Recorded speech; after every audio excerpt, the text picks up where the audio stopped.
Andrew, this time last week you were a bit frustrated with the team's standards. This week, what did you make of the response? Yeah, look, really pleased with the response. I was really flat last week. I thought, and so were our players, to be fair.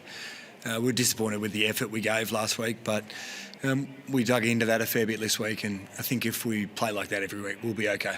I saw Jeremy McGovern revving the boys up. Can you give us an insight into what he said, what it might have done it? Do you think that helped early on, or do you think that inspired him a little bit? As far as I know, what I could hear, he just swore for about 30 seconds. So, look, Gov's so passionate about this football club, and massive day for our club today with Gov and Dom, their official send-off. So just thought it was an opportunity for Gov to speak to the group about the opportunity they had to represent the football club every week, and he's the ultimate competitor. He was during his football career. So it was just a moment. I thought it was a nice touch.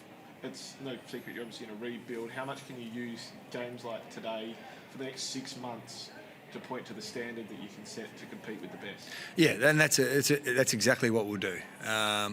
Probably for a month we've dropped our level and then it's been a little bit of personnel. There's been some challenges, no doubt, in that space, but I think we saw today and we learnt today that it doesn't take any talent, skill, where you were in the draft to give defensive effort and intent, and I thought that was the best we've defended all year. Well, just on that intensity, how good is that as a coach, seeing that, pretty much for the whole game that thought that? Yeah, well, I got excited on the bench a few times. That's why I've almost lost my voice.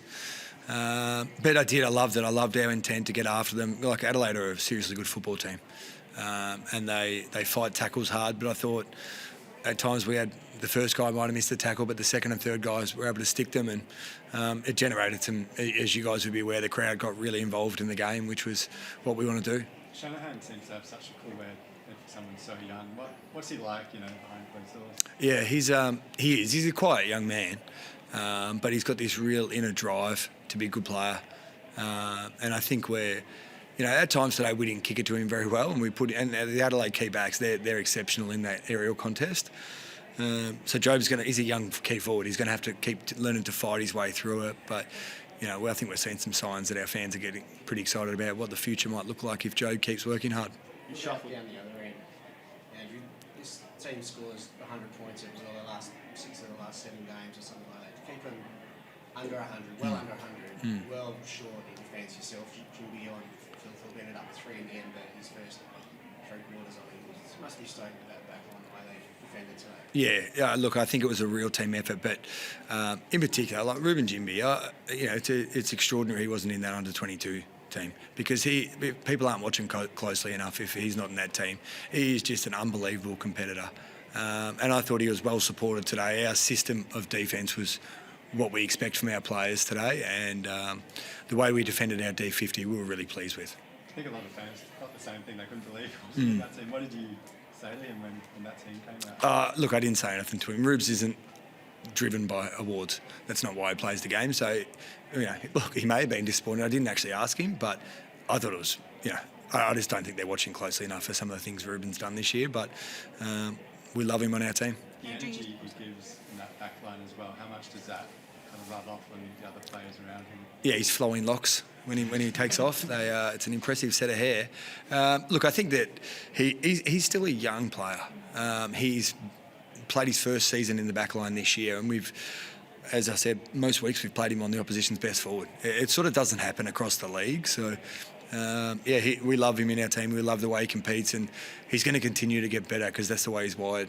Can you tell us a little bit about the conversation when you told him he was going to take on a guy that's literally nicknamed the Beast, and he's given away, not just height, size as well, and still took on that challenge? Look, Rubes didn't even flinch. He's like, yep, no worries.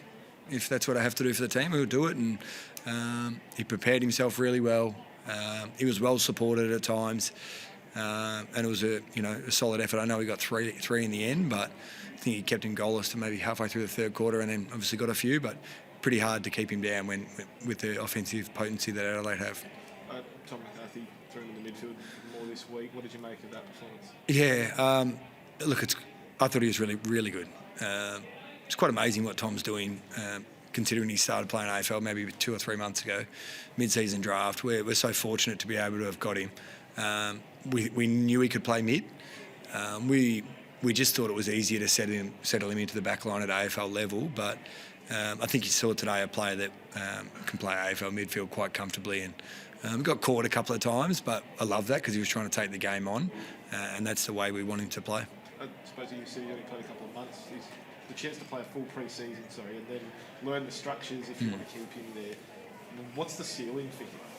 It's a great question, and it's a little bit unknown because he hasn't had an AFL pre-season, and even only has had 1 or 2 VFL pre-seasons. So prior to that, he was playing amateur football. So it's been a steep learning curve the last couple of years for Tom, but I think once he settles the end of this season, gets his body, starts building it into a real AFL player, I'm not sure where the ceiling is. The centre clearance count was 18 to 8. It was a bit lopsided, obviously. How do you look at that? Something that's been a problem this year. Is that structural personnel? Because I know you're obviously missing Harley and Young and those guys. How do you look to rectify that in the long term? Look, it's a bit of both. There was some at times that I think they only scored 2 goals from centre bounce, so we did force them to some areas where we could defend, but it's an issue in our game. There's no question, and it is a work in progress for us. So a little bit of system, a little bit of personnel, a little bit of just continuity of playing together. I think if you looked at our centre bounce mix and how much it's changed throughout the year compared to what the best teams in the comp have, they just have continuity through there. So we've thrown a lot of guys through there, and I'm sure the more they play, the better they'll get. What did you make of Duggan's Thilthorpe? I didn't see it. I thought he got him in the shoulder because I saw Thilthorpe come off with the shoulder, but on the bench, that's what I saw. Obviously didn't see the vision, so I'm not sure. The decision to go a bump though rather than a tackle? Yeah, I honestly haven't seen the incident. So he chose to bump, did he? Yes. Yeah, okay. Well, Thilthorpe played the game out, so looked like he came off with a shoulder to me. Matt Flynn looked like he hurt his ankle before half-time. Still obviously played out the game. How's he tracking? Is he okay? Yeah, I think so. I think I sort of want to shout out to Archer. We had a few guys today a bit wounded, so Archer came off at stage with a sore foot.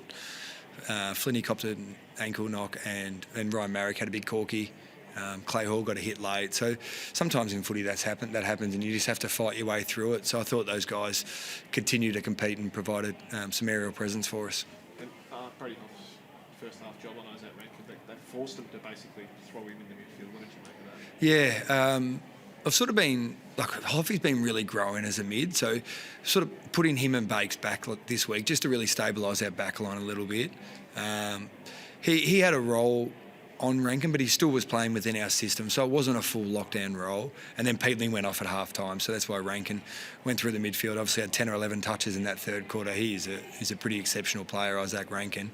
But I thought Hoffy looked really dynamic in the back line today. And Kim Kelly today too, 10 clearances, 19 contested possessions, 5 tackles, I think. It was a real leadership performance from him. Yeah, it's a great shout. I think probably the last 3 weeks TK's really lifted his game, and I think I said last week it might have been his best game he's played for the year, but he's probably topped it today. So that's our expectation from TK, and it's great to see him playing some good footy. All right, thanks guys.